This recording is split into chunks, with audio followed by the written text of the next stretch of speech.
Hello and welcome to another episode of Chump Change. We are the Big Chumps, and you also your hosts. I'm GarboArtist or Lorenzo, and that is I'm Pree. How we doing today? this is episode 38, and yeah. Pree, I want to ask you how you're doing, but I know how you're doing and where you've been, and I kind of want to save that for the tail end. Sure. I'm gonna hit you with some goofy stuff at the top of the podcast this week. Go ahead. Yeah. So I have a new guilty pleasure on Twitter. Guilty pleasure, huh? We're gonna have to Wait. On Twitter, you know what floats around on? Is that Twitter on X? Yeah. I certainly know what floats around on X by nature of what I do. Oh, okay. But that's not what we're talking about. And also, I'm not recording my screen right now. I'm just showing it to you. We will put this in post because this is pretty easy to capture. All right. I have been looking at Earth_updates, and the reason I've been looking at Earth_updates is because it's basically like a patch log for the planet. They post something to a couple things every day, and usually it just catches you off guard, and I think it's the funniest thing ever. So, this one I don't get the reference. Earth update today, 7 hours ago. You can now purchase the Easter Island head. And it's a picture of the Easter Island head statues at what looks like Costco. An hour before that, Earth update added Pepsi Lord to the game, and it's just a fat kid sitting on a throne made out of, I think that's the 24 pack of Pepsi. Wow. So, yeah. May 2nd added meat shoes to the game, and it's 2 cuts of beef that look like shoes. Yeah, 2 New York strips. Yeah, no, dude. So I was like, oh, okay. Are we gonna see some really cool Earth updates? Like, there's gonna be some fun facts. No. Earth I update thought wrong. May 2nd. Cats can now gamble, and it's a Snapchat of a cat pushing poker chips all in. I said, oh, it's a verified account. Oh, wait. You can buy the verified accounts now. Correct. Earth update May 1st. Chairs can now sit. I gotta say, because I think we've talked about this before, how like in all social media, like YouTube, TikTok, Twitter, Instagram, Google Plus? A lot of no. Shut up. Instagram Threads? A lot of people, yes, actually, this does apply to Instagram Threads. A lot of people will just curate what they think is funny and repost it without any substantial change to it. It's literally just copy and paste someone else's work, right? Yeah. This is probably the funniest way that you could do that, because the idea that this person saw a plastic chair with its back legs moving, and someone put it on what looks to be like a Legend of Mall, and they decided to say, chairs can sit down. And then the Twitter person was like, oh, that'd be a funny thing if we said, like, hey, that's an update to the world. Earth update, chairs can now sit. It's that's so nuts. Stupid. It's goofy, and I think it's funny. Yeah, no, you love it. That's a better way to put it. I think this is one of the silliest things I've seen on Twitter, but it inconsequential. It's funny. Yeah, I'm not really added Scooby-Doo to the game. This motherfucker's getting called from Scooby-Doo. Yeah, I've never sat through Twitter or X. The only Twitter feed I have is when you ask me to look at something on Twitter through the Big Chumps Twitter account. This is not what I expected to be on Twitter, but I don't see why it couldn't be. Thank goodness they're back in stock. Cats. Yeah. Earth wonderful. Update. cats are now back in stock, and it's like 4 cats laying on the bottom shelf in a convenience store. All right, could you scroll all the way up? I want to see how many people follow this account. 804.9 thousand. 804.9 thousand followers. That is insane. 7 people paid to follow them. Dude, like that's genius, you know? I just, it's so goofy. Like it's something that I saw once and I was like, oh, that's weird. And then I kept like seeing it every now and then, and it's stupid. It's funny. Added HDMI chargers, but it's a VGA shielding on lightning cable for an iPhone. That one's pretty good. That one got me for a second there. New reading activities, and it's a guy standing on the back of a dirt bike while reading a book. Popping a wheelie. Fear. Yeah, no, sure. Okay, that's funny. This strikes me as like a wow thing. Earth update, April 30th. Added new dog walk methods, and it's a picture of I think that's a wiener. It's a little dog with balloons on it. Clearly photoshopped to look like it's floating. But the lady has a leash on it. That's nuts. That's nuts. No shot.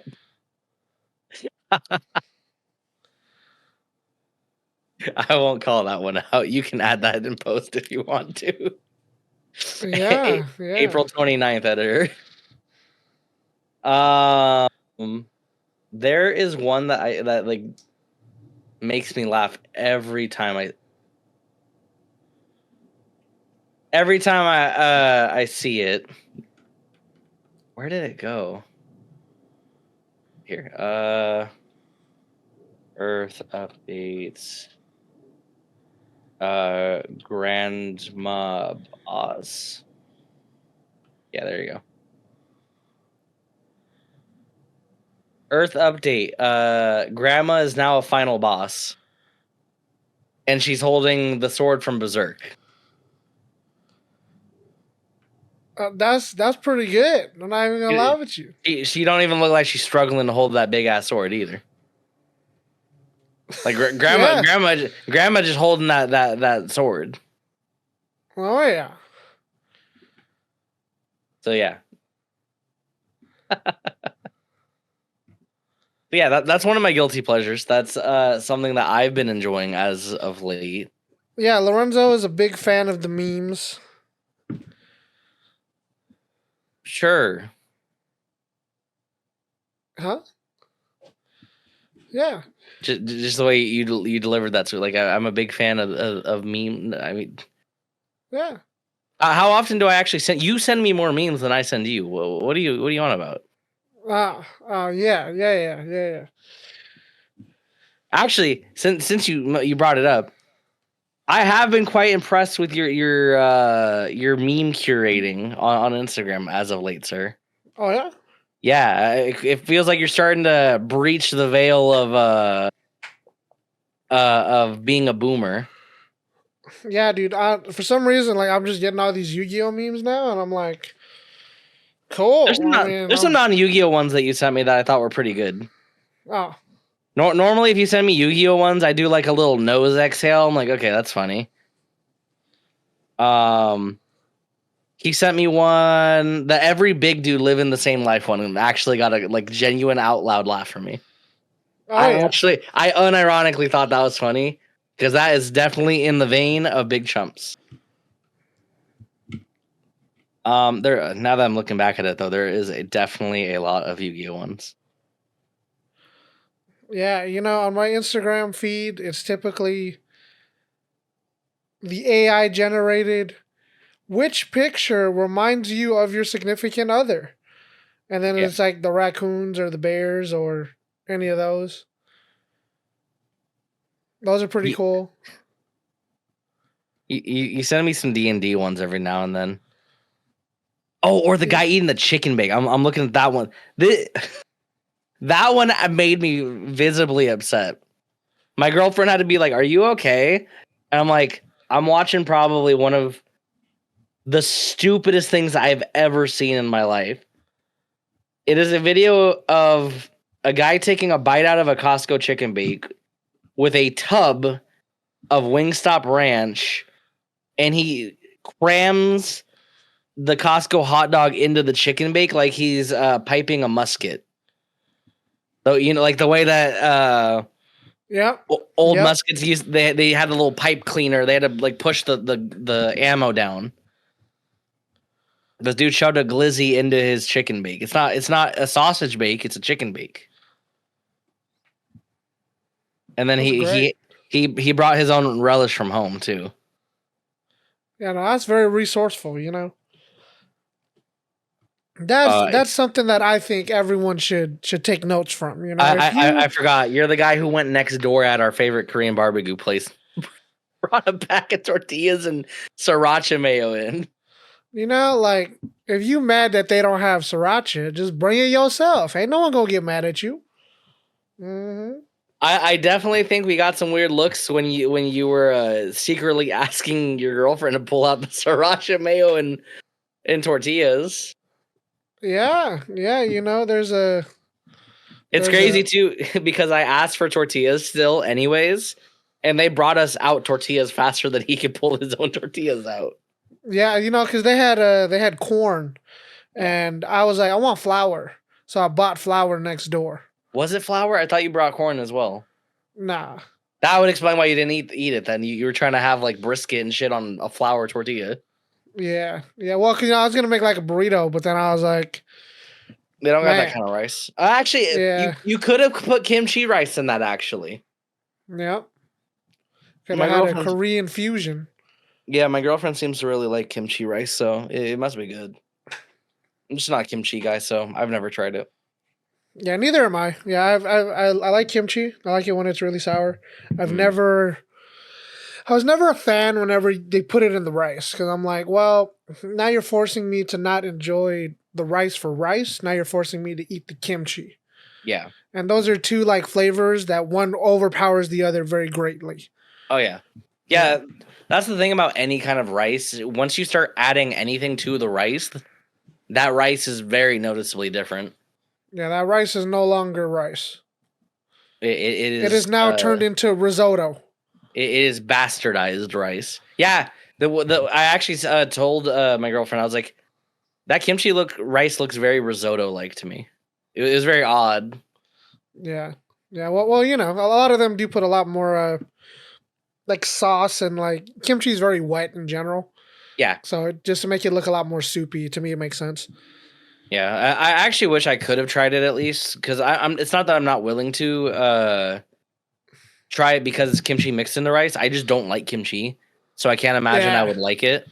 Yeah, it's very unique, right? I would say it's I wouldn't say it's gonna be an acquired taste, but no, that one's definitely like you either like it or you don't, just because of how drastically different your reaction to it could be.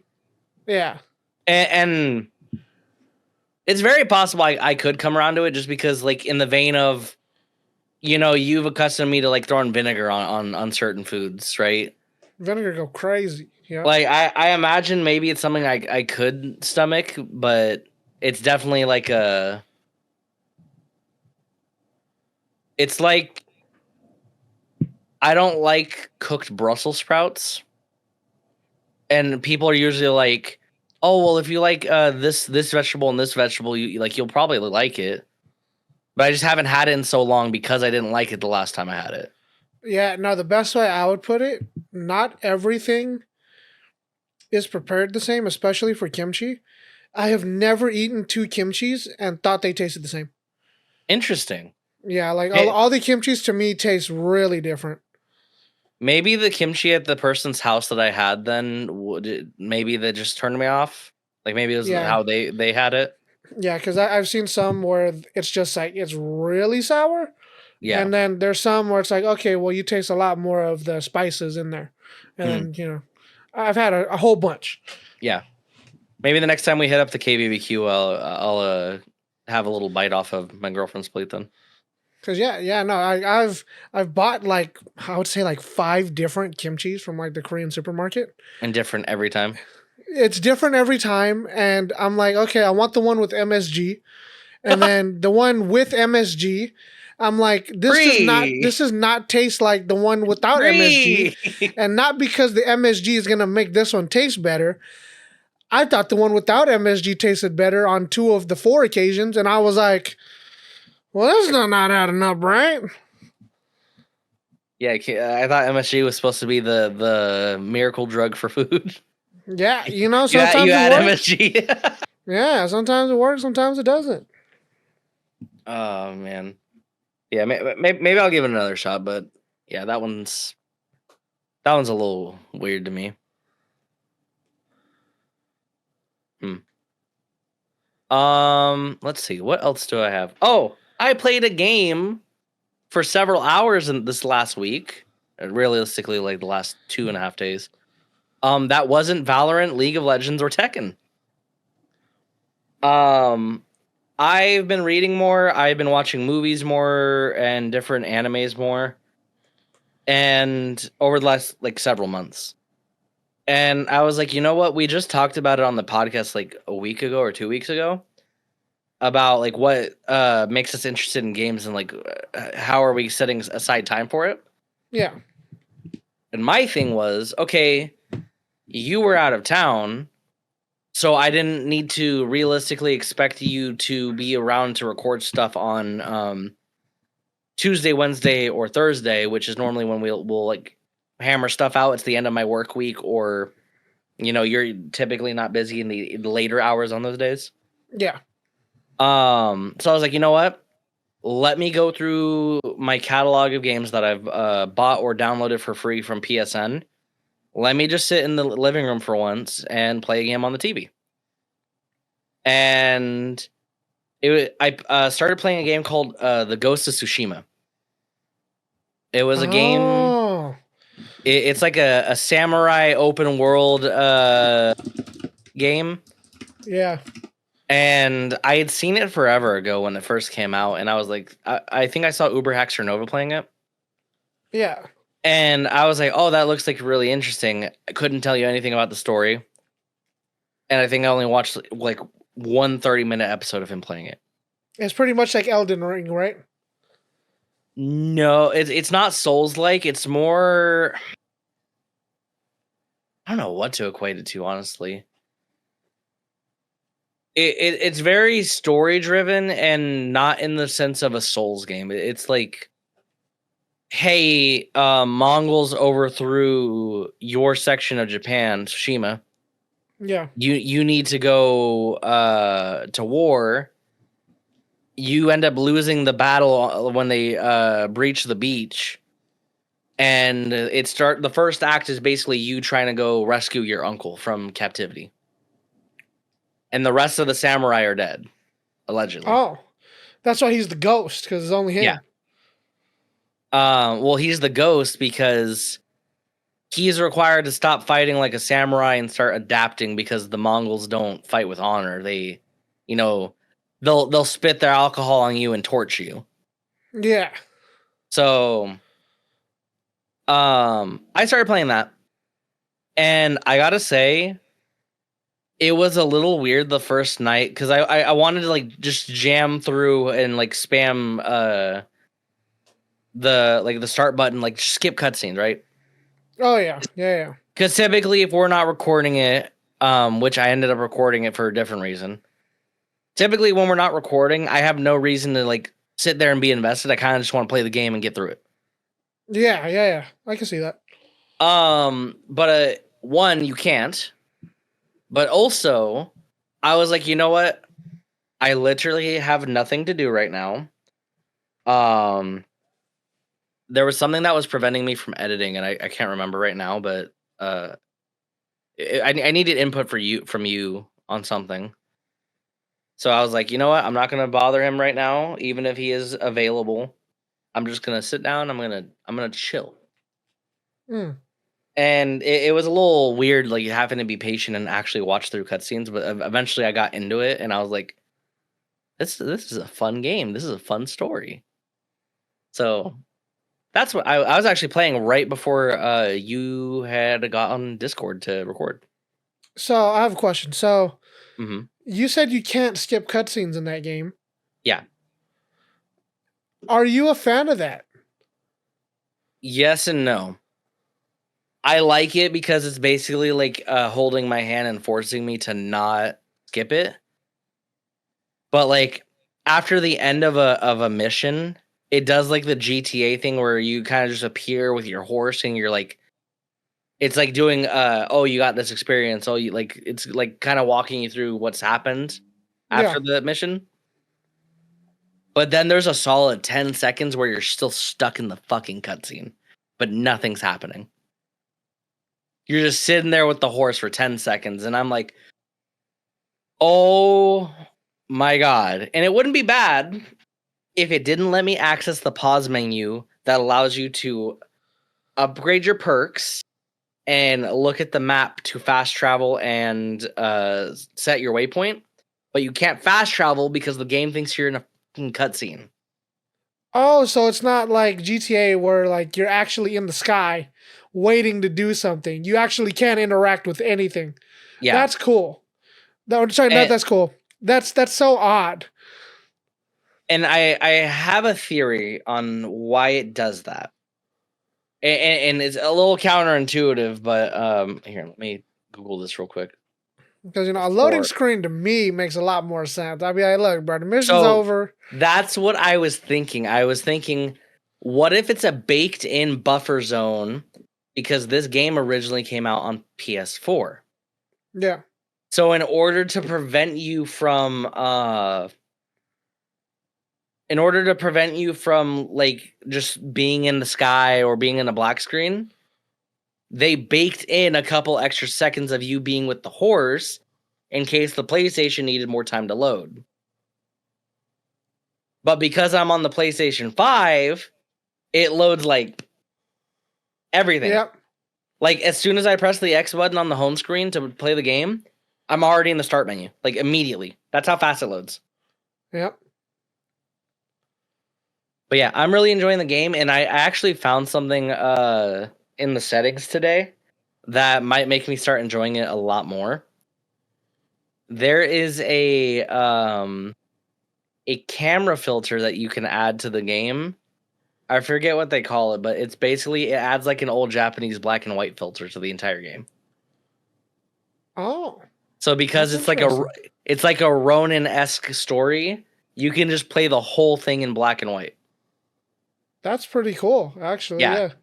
I really like it because it's like, if you wanted a less realistic, more stylized looking game, that technically like provides you with that that experience. It's a very cinematic game too, like in general.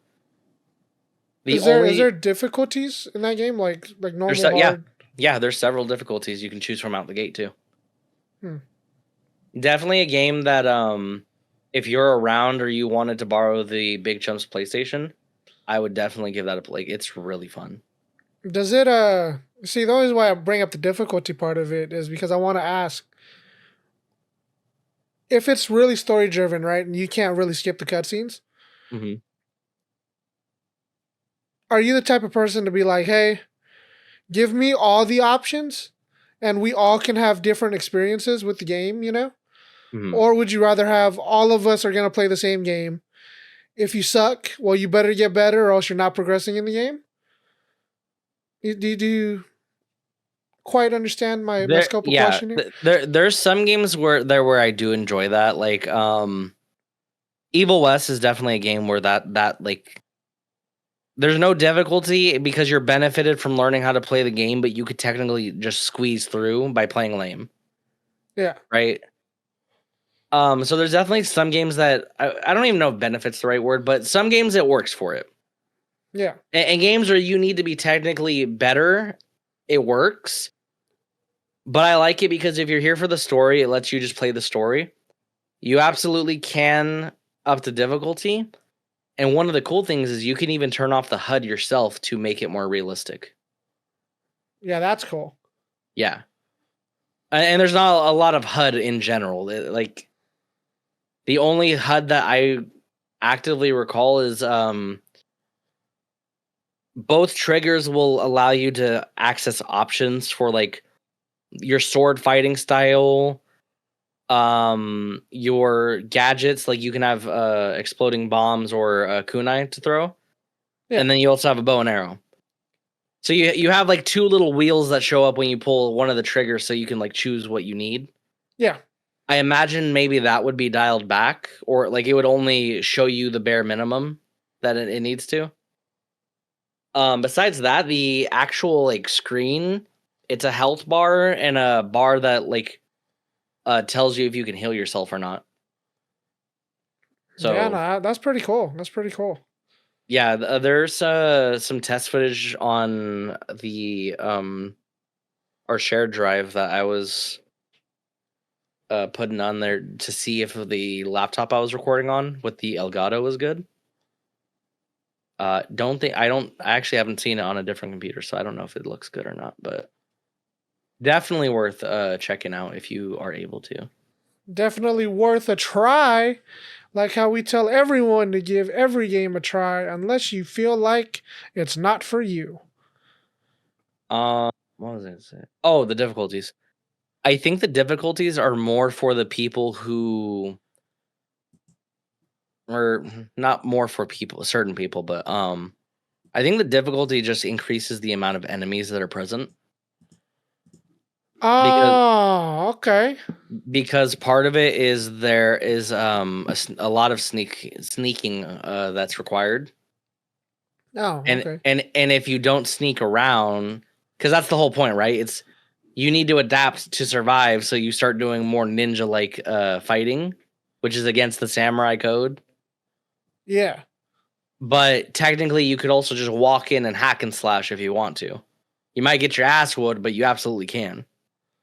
Yeah, see that's interesting. Yeah, you know, for games that just say up to difficulty, add more enemies, I would rather have that because if there's a cool mechanic that the guy on the easier difficulty doesn't get to see, I think that's a loss of experience for the consumer. Yeah, absolutely. I'm playing on the middle difficulty right now, and I keep noticing when I do successfully sneak through terrain, I notice a lot of empty rooms. I'm like, oh, this is a very weird corner, like or like a weird sub room for that. Like there not being anyone that gets to go in there, or like like in terms of the enemies, like no one rotates into that room.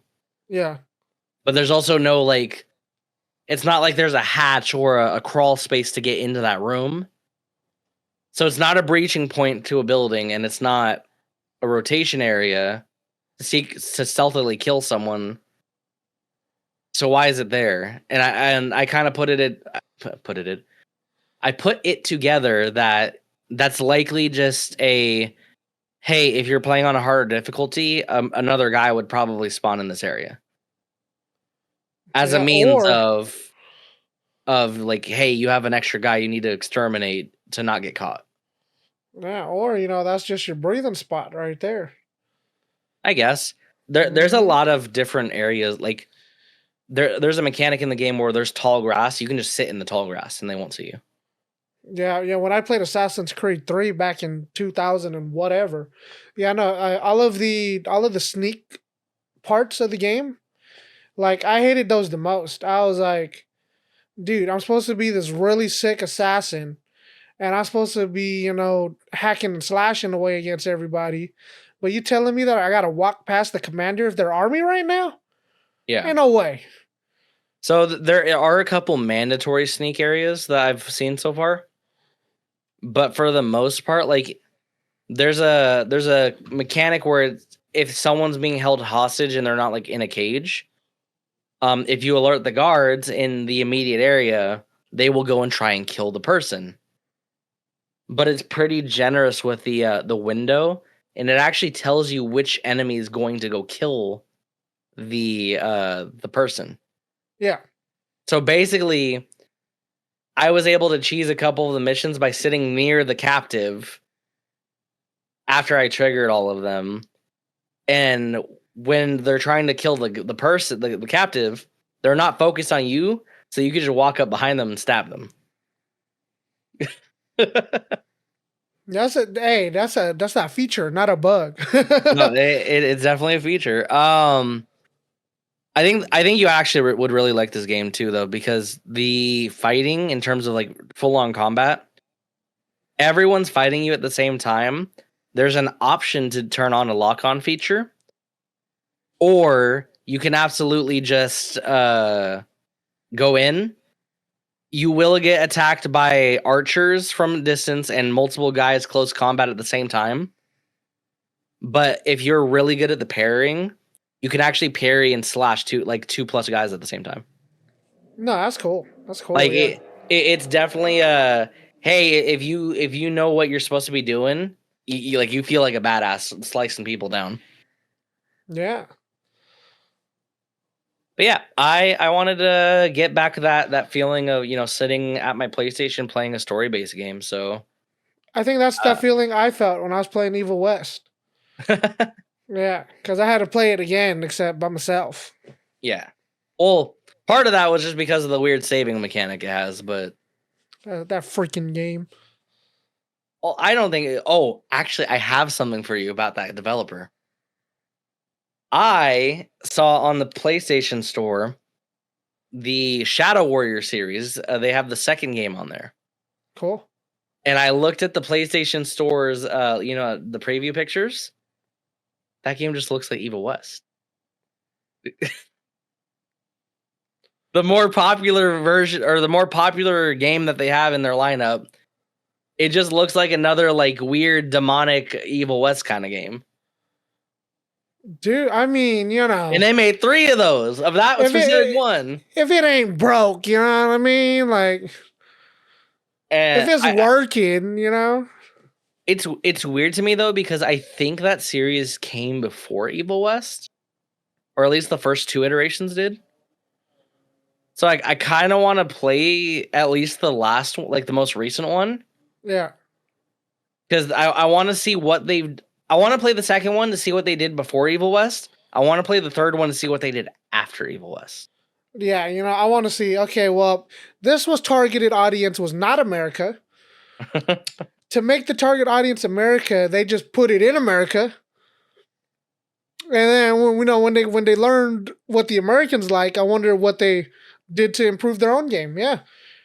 Like I absolutely would do a bargain bin for the Shadow Warrior series, but just like kind of collate all my give each game an hour, 2 hours, and kind of collate all my thoughts, just to give it a retrospective against Evil West more than hey, go play this entire series.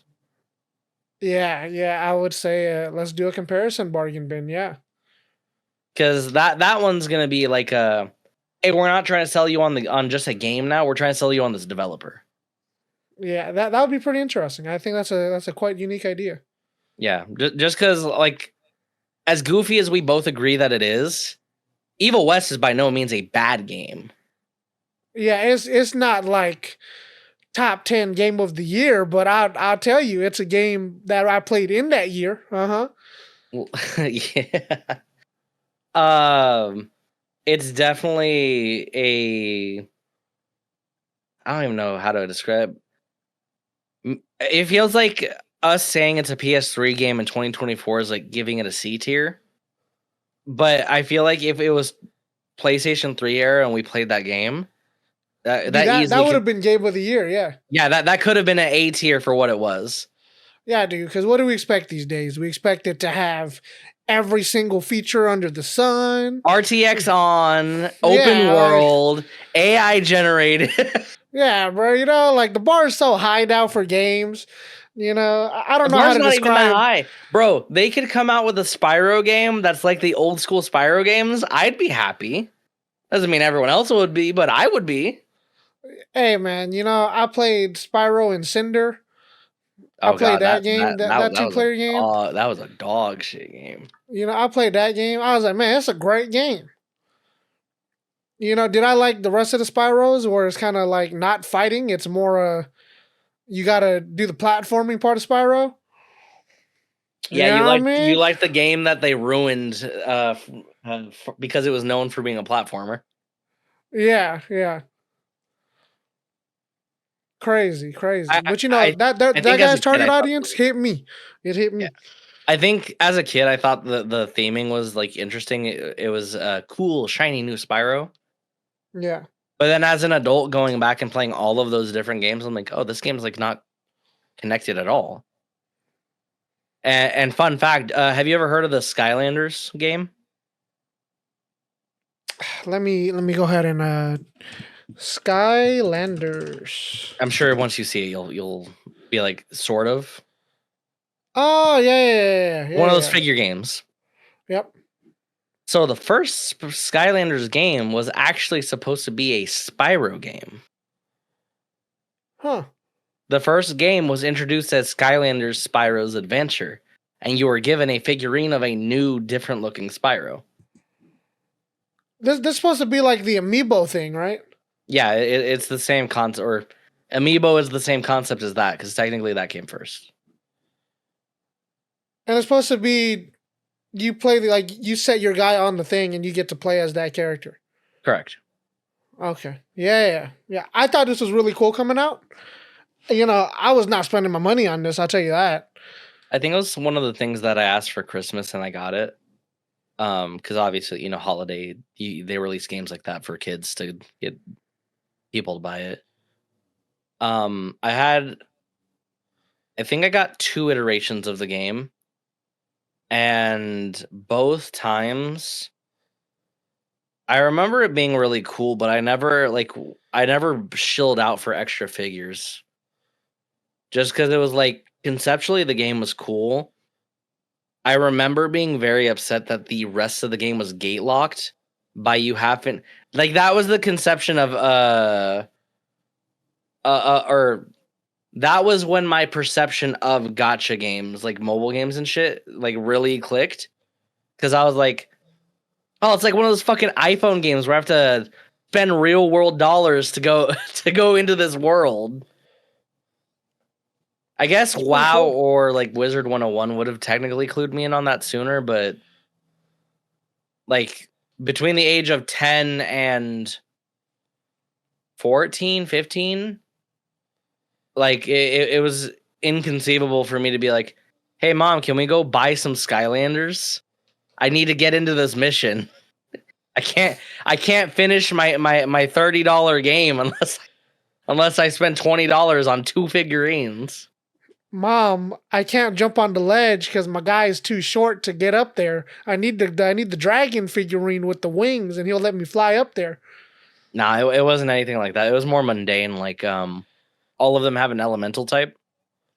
Oh, okay. So there's like an element gate, but some of the gates were like, this is a fire and water gate. You need a fire guy and a water guy on the screen at the same time. Yeah, dude. Yeah, that. Yeah. Uh huh. Yeah, I didn't play that. I played Dynasty Warriors. I played a little Dynasty Warriors. I liked the Yeah. Legend of Zelda version of Dynasty Warriors a lot. I forget what it was called. Hyrule Warriors. Ah, That was pretty cool, actually. You're not a big Nintendo guy, but I actually unironically think you'd fuck with that. those Dynasty Warriors. Yeah. Yeah, yeah. But yeah, I played story based game and it's been pretty nice actually. Just like vegging out and playing a game for once instead of worrying about Big Chump shit or my regular job shit.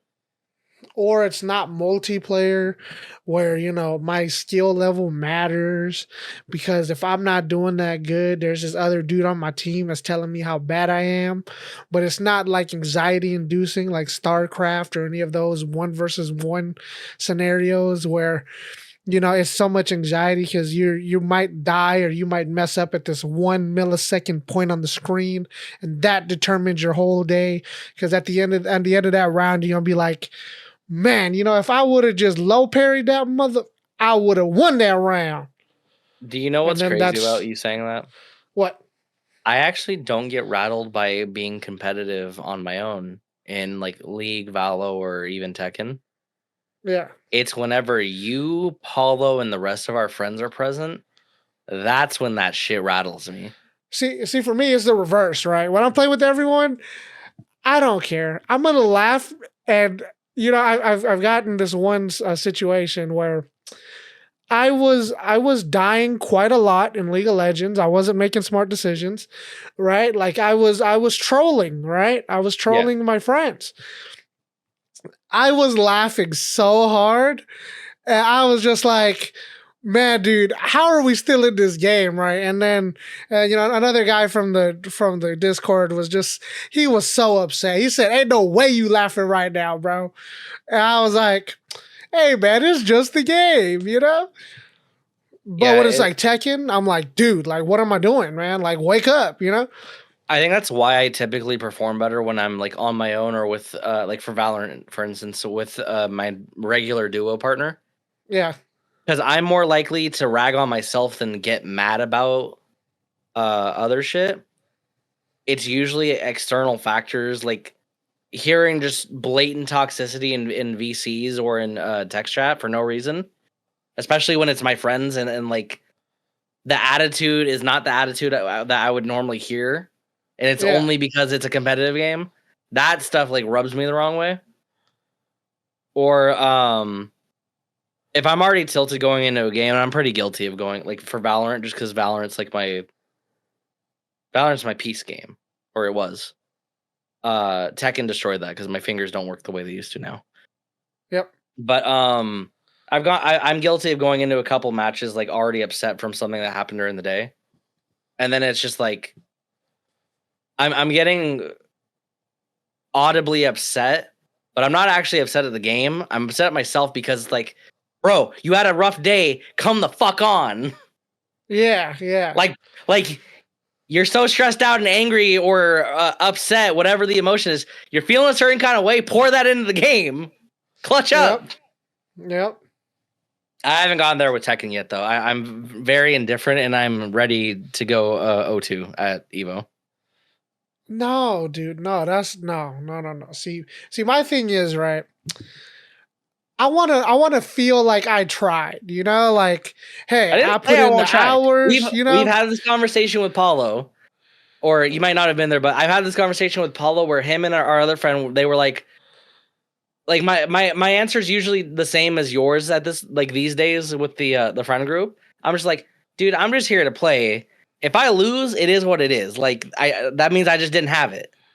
And they're yeah, like, why are you playing to lose then? I'm like, I never said I'm playing to lose. I'm playing as best as I can right now.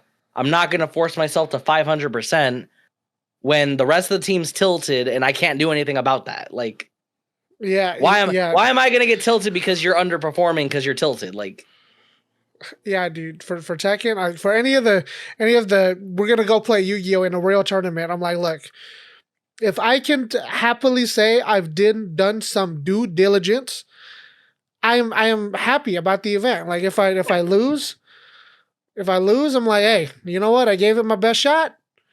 Cool, that's genuinely how you improve in anything too. Yeah, Like the joke is I'm GarboArtist because artists normally shit on their own work first. There is absolutely stuff that I've posted, even recently, that I end up going back and looking at it, or I'm looking at it while I'm working on it, and I think it's dog shit, or I see a mistake that I can't like correct, and you just have to be okay with it. You have to be willing to learn from what you don't like about your play style, your art, whatever you're doing in life. You have to be able to step back and be like, I'm okay with this as it is. I did everything I could right now. yeah. That you're from what you believe is correct right now. Yeah. You will be proud of me though. I streamed for like 25 minutes yesterday off the PlayStation. Dude, Um, that's yeah. I got schmixed by the who's the girl you had me draw forever ago that we didn't end up posting? Oh, Ling Xiaoyu, yeah. Yeah, no, I got schmixed by her, and I got schmixed up by a king. But you know who I didn't get schmixed up by? The Go sword ahead. guy. Oh, Yoshimitsu. Yeah, no, Victor. Oh, Victor. Victor. Yeah, Victor. I fought a Victor. And he came in real hot.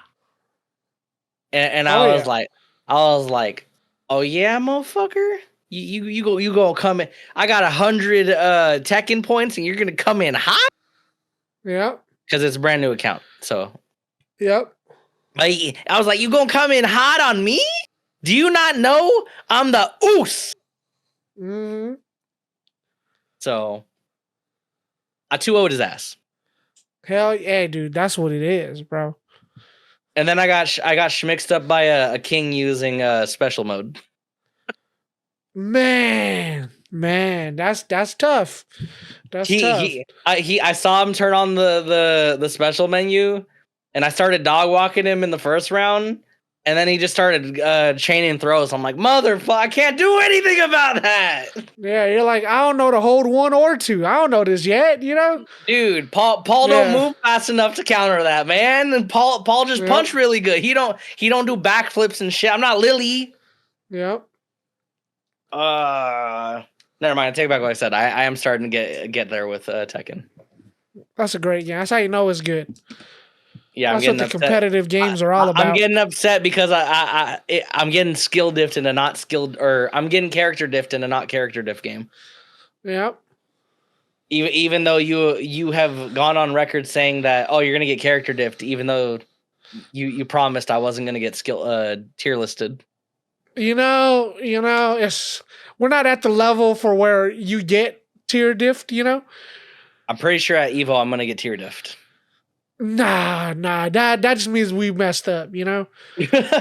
That's what that means. I'm gonna get turbo schmixed by an Eddie Gordo at Evo, and I feel it in my soul. Hey, dude, that means that we need to prepare better.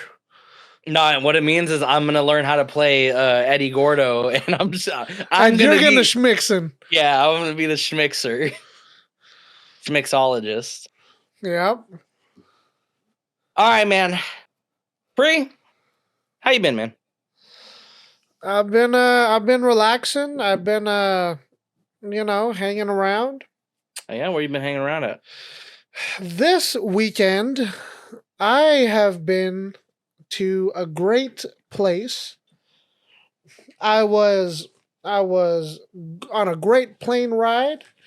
I got this nice neck pillow because the flight was pretty long, and I got this beautiful purple lei and this yellow flower I'm going to insert into my hair because I was in Hawaii. Havivi. Which island are you talking? I was in Honolulu. That's not I was staying at Waikiki Beach. Yeah, he was in Oahu. Oahu. Anyway, I was in Oahu, whatever island it was. Anyways, and I was there for 4 days. And yeah, I didn't get to talk to Lorenzo about anything that I've done, so I'm gonna go ahead and use this time now to hopefully get some input on it. So, the first day we got there, I left from San Francisco airport, so it was really cold, and I wore jeans, and I had a jacket on just to help maximize the amount of packing that I could do. Yeah. Right. So we get there. You didn't buy the $65 Frontier Airlines add-on. I did not buy no luggage. I said you get a carry-on and a personal for free. That's what I'm rolling with. I get off the plane. 2 JanSports backpacks. Yeah, I got on the plane. I got off the plane. It was hot. It was humid. It was hot air in my breath. I was like, oh no, this is no good at all. Right. And then we ended up going. Good. Is that your first time in like a more tropical climate? Because I know you've been like I've been to Kansas, and it's just hot. It's just like it's dry. Not tropical. Yeah. So, we get to Waikiki Beach, and my first thing is, you know what? I'm hungry. I need to get me something to eat, right? So my sister wanted to check out the spam masubi place. And I was like, oh, okay. And so the 3 days prior, the 1 month prior, I've been talking to my family like, why do I want to go and try L&L in Hawaii They're not gonna call it L&L. They're just gonna call it food over there. They're just gonna call it barbecue. Yeah, you know what I mean. So I get over there. Right? We go to the Spam Musubi Cafe. My sister spends like whatever, like $7 or whatever on the Spam Musubi, and it was pretty interesting. It had eel on it, and then we got a regular one, you know, for comparison. Yeah. And she said, "Bro, are you gonna get one?" I was like, "Nah, I'm not getting one. I'm not interested." So I'm cool. One of my friends makes those for $2. Right. So down the street, 3 stalls down, right? Yeah. There is an ABC store. And I said, you know what? I'm going to test this out myself. You know, what makes Spam Musubi any different no matter where you go? What, they add furikake? That's in most of them. I end up going to the ABC store. I said, you know what? They got a deal going on. There's 3 Spam Musubis for the price of 2. I said, this is genius. I bought 2 of them Johns. I was like, hey, here you go, girlfriend. Here you go, other sister. And then, you know, I was just like, this tastes exactly what I have in L&L Hawaiian barbecue. The difference was, instead of using Spam, they used luncheon meat that doesn't say Spam on it. Non-branded meat. I was like, oh man, you know, like this is exactly what I thought. So I said, you know what? I need to lighten up, right? I was pretty down in the dumps, not down in the dumps, but like upset. Like, why am I even here? To be on the beach in the hot summer weather? I said, I need a drink to cool down. So I said, you know, this is ABC store. I'm going to drink an alcoholic beverage. And indulging, are we? Yeah, I said, I'm going to buy myself an alcoholic beverage. So I said, you know what? Every time I pass an ABC store, I'm going to get another alcoholic beverage. I was messed up within the next like hour because do you know how many ABC stores were on that same like street? Every single like every building has an ABC store built into it. I was like, dude, like, what am I doing with my life? Yeah, no, I believe it. You know, we spent time on the beach. There was these 2 really nice ladies that bought the floaties, and they gave us theirs. So I said, wonderful. We brought them back with us. We used them another time, and then we gave them away to somebody else. And then, you know, the second day comes around, right? And I say, you know, we don't really have anything planned per se. Also known as, hey, I want to do this, so forget whatever everyone else wants to do. Yeah. And I said, let's go on a hike. So we did a total of 3 hikes, right? The first one we did was, I think it's Crater Head, Crater I don't know. something. Your story's already gone, so I couldn't tell you. Crater something, right? Crater Lake or whatever. And that hike was really nice. It's pretty rocky up there on that mountain, so there wasn't any dirt or anything. It was kind of just like rocks and don't slip and fall. And then you get to this part where there's like really steep stairs. Yeah. There was about a good like 40 of them per se. I don't really remember the number at this point. And it's really steep. So normally when it's wide enough for one person, you don't go up and down the stairs. You just let the guys going up go up. I do not know whose idea it was, and I don't know why we had 8 dumb motherfuckers just follow that same one guy. I was going up the stairs with my backpack. I felt so bad, but I didn't because I felt my backpack just straight up just mushing them into the other wall. But that was their fault. Yeah, no, that was great. That was great. Like when people try to push past you at the airport escalators and shit. Yep. That I said, look, like, hey man, not double wide, not my fault. You missing the flight. They're like, hey dude, been you early. Moved into me, not Yeah. But I definitely remember that being the case when we went on hikes and like when we were just like exploring too. Yeah. There's a lot of places where it was like just awkward old architecture. Not made for today's American standard, if you know what I mean. Oh yeah. So, and I wasn't the biggest dude on the trail either. That's what surprised me. Yeah, no, I had no illusions that you were, brother. Yeah, no. See, and then so after that hike, I went to another one, and I think it was something falls, and hopefully I can find the picture because it's called Manoa Falls Trail. Yeah. Right, and this one was pretty cool because it was a waterfall, except it just because of the time of the year that I went, it was a lot of water and not a little. Typically, it's supposed to be a trickle. That's what the little like lady. There's a lot of runoff right now because of the winter, right? Yeah, there's a lot of runoff because it's been raining a lot. Yeah. So I got to see some really nice falls, and I was like, oh, that's cool. And you know, I would never think, because there's so much dirt and it was raining and it was almost a mess, right? Like there were some parts where I was slipping. There were some parts where I felt like I was going to eat dirt. There were people that were there with no shoes on.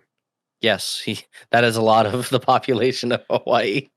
And I was like, dude, you look like Lorenzo's like aunt, bro. Like there is no way. Like you don't look like me. You don't look like a local, you know? Mm-hmm. But you're just over there with your bare feet on this dirt. I said, I need to move on.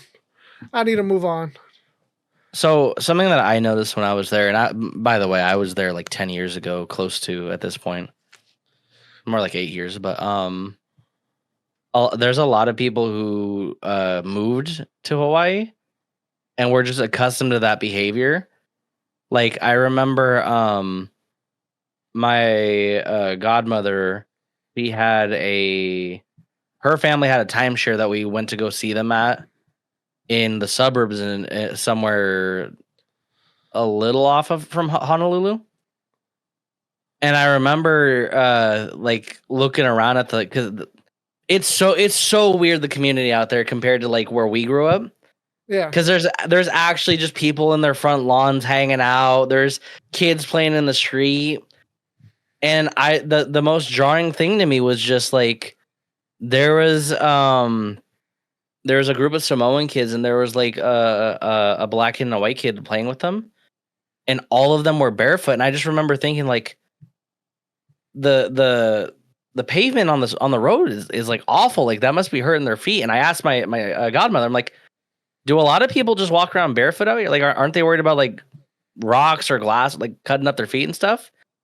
And they were like, that's kind of just like a thing that people do. Like you'll see people walking around barefoot even in stores and stuff. I'm like, and she was like, it's kind of just a thing, like your body will acclimate to that. Yeah, no. And then I was just thinking like, these people are nuts. Yeah. And then the third day I said, you know what? I'm nuts. So I went to Cocoa Head, Stairway to Nowhere. Anyways, so I went to Cocoa Head. And I was looking it up. They said it's 1,000 stairs, right? And the stairs aren't stairs. This was an old railroad. And as I was climbing up these stairs, I was thinking in my head, like, what kind of V20 engine train was pushing up this hill? Because ain't no way they made something like this crazy back in the day. Unless we're polluting the whole sky over here.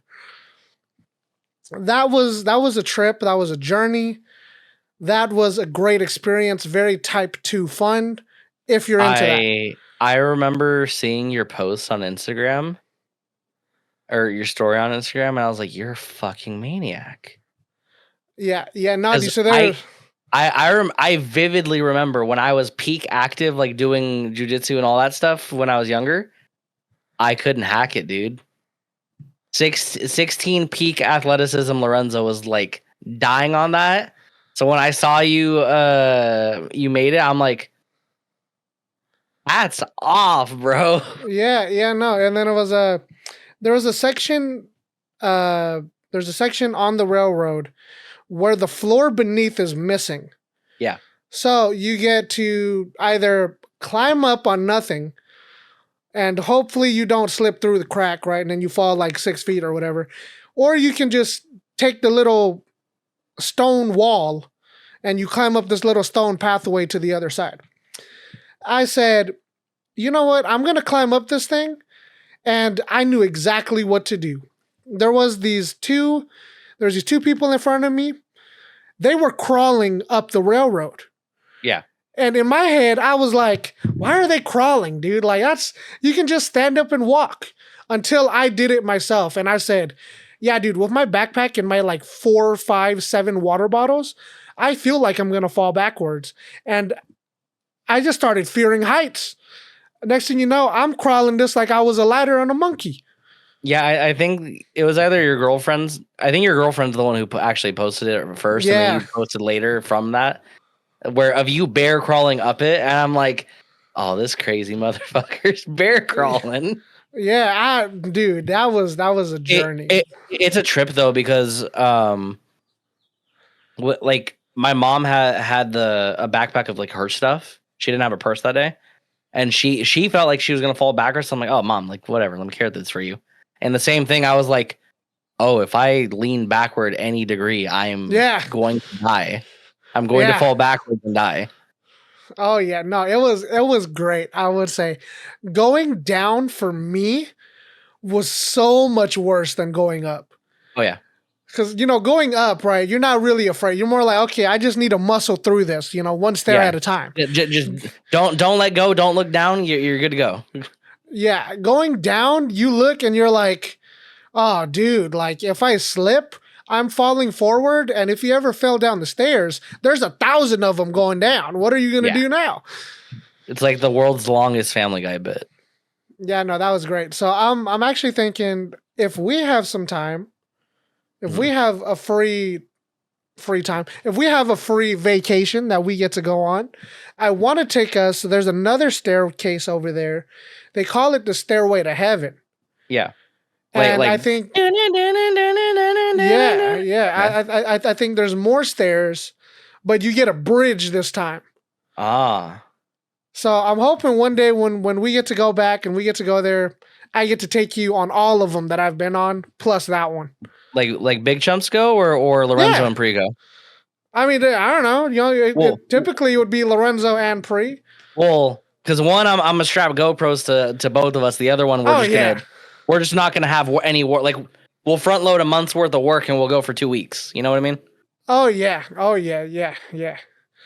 Very, very much vacation. Okay.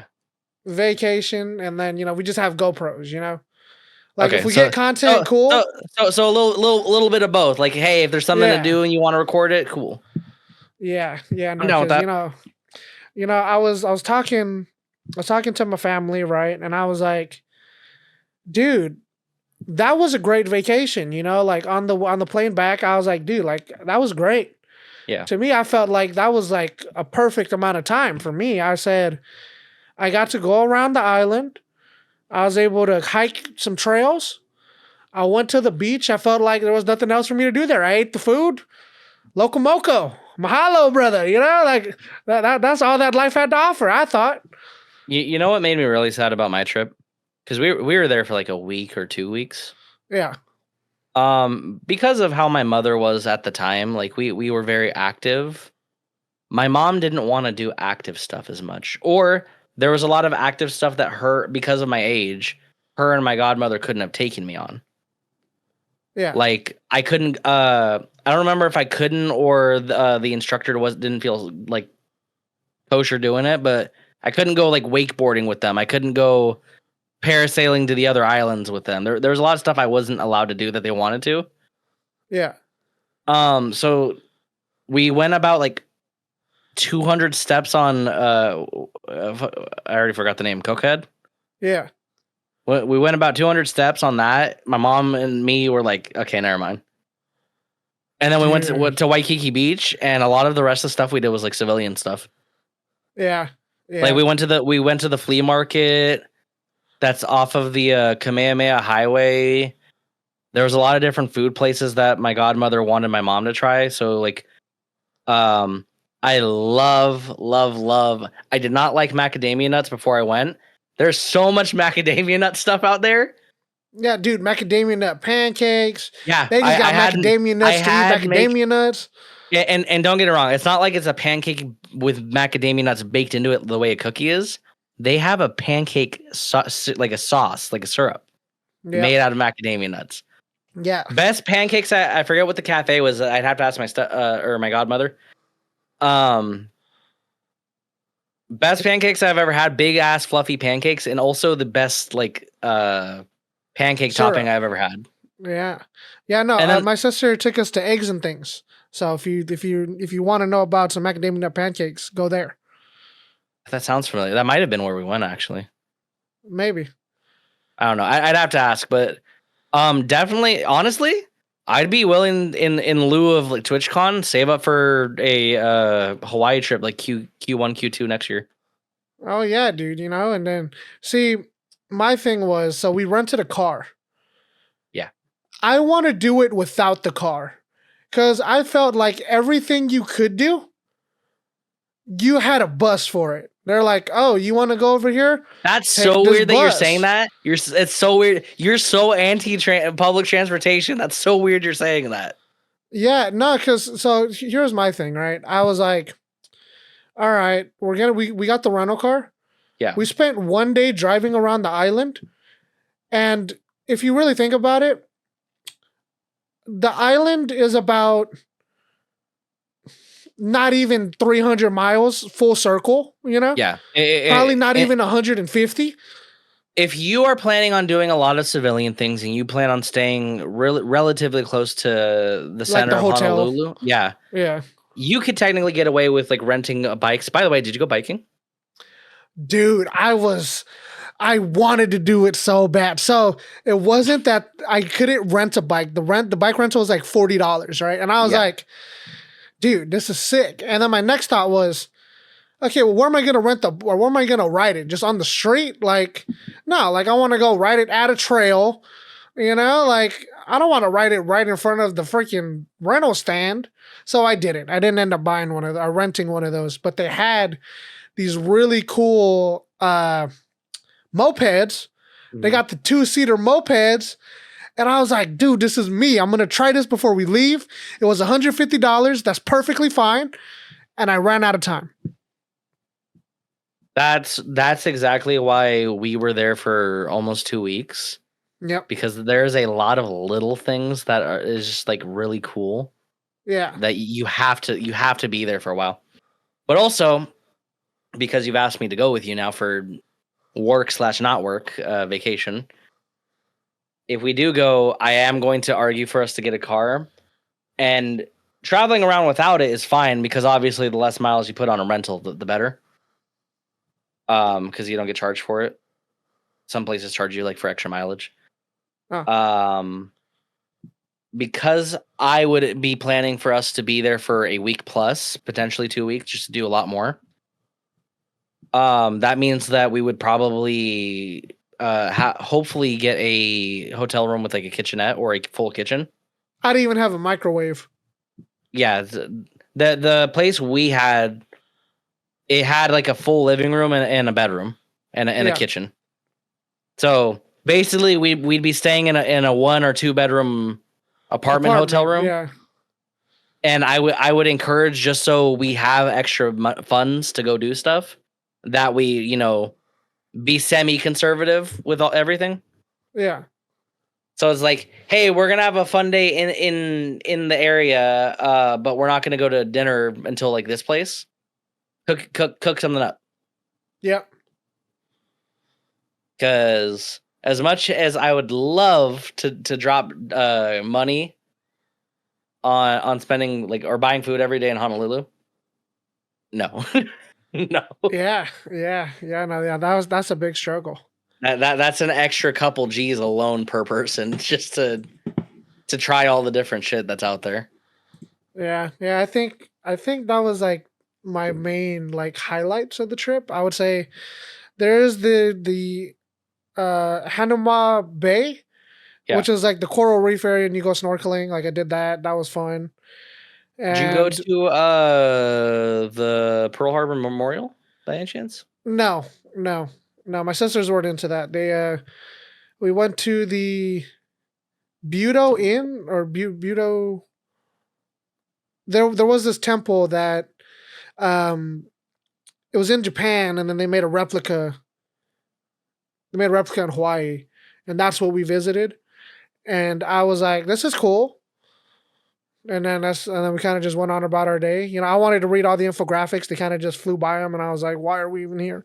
Yeah, that was something that like took a lot of self control for me for. Because obviously I was 16. I had a lot of other shit on my brain at the time, but like as an adult, I very much value it.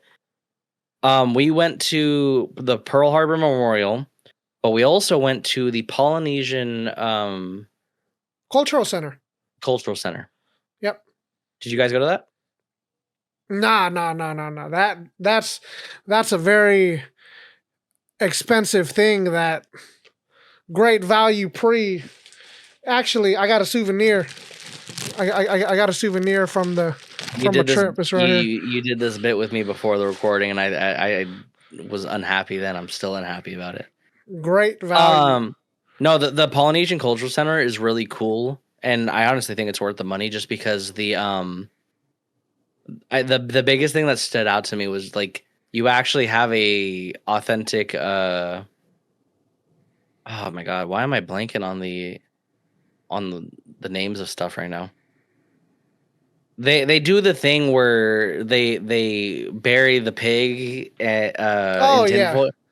Like that was such a cool experience. Like the entire day was basically just immersing yourself in the culture and the history, to the point where I never would have known about taro and taro bread if it wasn't for that. Yeah, taro root, go crazy. Yeah. Mm-hmm. Yeah. No, we went to a luau, and then that was one of the things that all of us did. We all got to see them like open it up. Yeah. Pull out the pig. I was like, oh, okay, cool. Like I've seen this 1,000 times, but yeah, still really beautiful to see every single time though. Yeah, definitely an experience. Oh yeah, the entire thing is experience. I have some other fond memories too that do include you from my Hawaii trip, and you weren't even there for that. Huh. One of them is back when you got me back into competitive Yu-Gi-Oh! I was still against buying singles. I was very much, I want to open packs and I want to find my cards out in the wild. Yeah. I forget where it was. It was very out of the way. There was one card shop at the time in all of Oahu.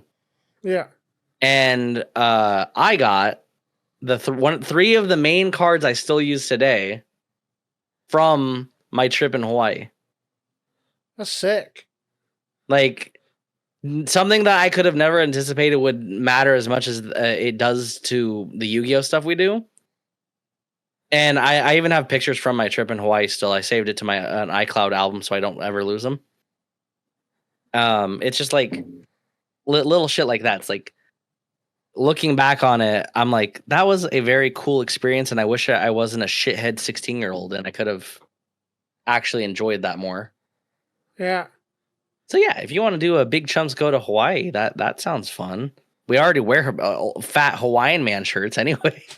Yep. Did you wear your Hawaii shirt out there? Actually, yeah. I mean, yeah, we bought one for the luau. You bought a new one. No, I'm talking about. Did you wear the bog standard Prees? I'm wearing a nice shirt, Hawaiian shirt. The blue one? No, I didn't wear that. No. If we ever, it was too hot. Like I honestly just wore a tank top, and then then sometimes I just let them hang loose. Damn, didn't even wear the sports bra. Just let the middies out. Yep. Yeah, I always think it's funny because we used to clown you for it a little bit. The friend group, sometimes we just say "mahalo, brother" to Pree. Yeah. But like if we ever show like older formal pictures of Pree, you'll probably see him in like the same Hawaiian shirt. And I think it's fun because it's like I'm a guy that I have 3 articles of clothing that are like my go-to for certain things. Yeah. Besides, like, buying a new dress shirt every so often because I need to not have a starting to fray shirt for nice events. Or assuming someone has passed, I will usually buy a new outfit specifically for that. But yeah, I always liked that. Oh, Pree went to a nice dinner. Let me see this on his store. Motherfuckers wearing the shirt. He's wearing the same. It's like Pree's outfit fits all occasions. Yeah. It's formal Hawaiian shirt. He wears sandals, he wears shorts, and he wears the Hawaiian shirt. Yeah. I'm sad you didn't wear the standard shirt. I really do wish you had a picture of you wearing it out there. Man, no, it was great. It was great. No, that's really cool. I was very happy to see that. It struck me as odd that you were going, because during the week I was like, oh, this motherfucker's in Hawaii. That's weird. And I vaguely remember like you touching on it every now and then leading up to it, but it never like clicked to me like, wait, Pree's going to Hawaii. That's like the most not Pree move. Yeah. The fact that you ended up in Hawaii is like, okay, good for him. Out of the circle. Yeah. Yeah. Like 2 places I never thought I could drag Pree. Hawaii for an extended visit and Disneyland. He's gone to one of the 2 places. Yeah, no. So my sister was trying to drag me out to the Disney resort out there because she wanted the I don't want to say Mickey Mouse ears, right? Yeah. Because there's a lot of flowers on there. So can I really call it the Mickey Mouse ears? On the way back, we were at the airport and there was this girl and she had them. And I just looked at my sister dead in the eyes and I was like, you wish that was you, huh? It was great. And it was wonderful. What was the response to that? Yeah? Did she start crying? Yeah, she started crying. She was ready to slap me upside the head. Man. It was great. I actually hate that Disneyland Resort with a passion for the stupidest reason. Because they got Mickey Mouse? No. I like Mickey Mouse quite a bit, actually. Oh. When I was there, my mom was an adult. She had several different banks and banking cards. When I was 16, my only active account was a student account with Chase. They had the only Chase ATM or bank in all of Oahu at that resort. Wow. And it was a pain in the ass to go out of our way to go there, to the point where my mom said, let me just pull your money from your account and I'll like do a withdrawal from you. And she didn't charge me for like the whatever fees for using an out of network bank. Yeah. But I remember being like, dude, that's the stupidest shit. Like, because there was a point where I had so much time where my mom and my godmother were like, hey, just go explore. I didn't have $1. I didn't have a fucking dollar, and I didn't have my debit card on me. I was gonna just like show them my ID if it was a bank and withdraw. And I was like, this is fucking stupid. No Chase Bank there back then. I'm sure there is now. There has to be now, I imagine. Or, we're just gonna go to every ATM and just pull out money once. Nah, I'm gonna walk through there with like a couple grand in cash, and TSA is gonna look at me like, no, what's gonna happen? We're gonna go to Safeway and get cash back every single time. Where did we do that at? Was that in Santa Clara? I think we were going to a local tournament, right? Yeah. We kept needing more cash to do different things that day, and it was like, all right, let's go buy another $1 root beer at Safeway. Yeah. I think we withdrew like $100 over the course of like 3 transactions each. Oh, that was great. It was great. I was like, you're so fucking stupid. Let's just drive up the street, because we lived not too far from where we were. We knew where our banks were. I was like, let's just go get the money from our banks. What are you doing? He's like, nah, man.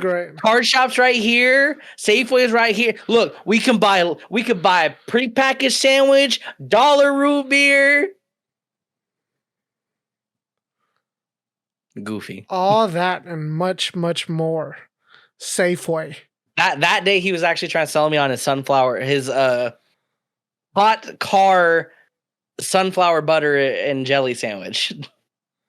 That was the day I found out about it. Great times. Yeah, no, that was fun. But yeah, dude, that's really cool that you got to do that. I am sad for you that it was such a short stay, though. It was great. Man, you look so vegged out right now, man. You look so chill. Yep. Mahalo. Mahalo. Thank you so much for watching this week's episode of Chump Change. I have been your host, Pree. He has been Lorenzo. If you liked the video, like, comment, and subscribe if you're watching on YouTube. Give us a like on Spotify and Apple Podcasts if you're into that. And be sure to let us know what you want to hear about next. And I think that'll be it from us. So we will catch you in the next one. See you later. Also, shout out to Brother Man, who you got to see while you're out there. Super fan, Brother Man. Whoop, whoop.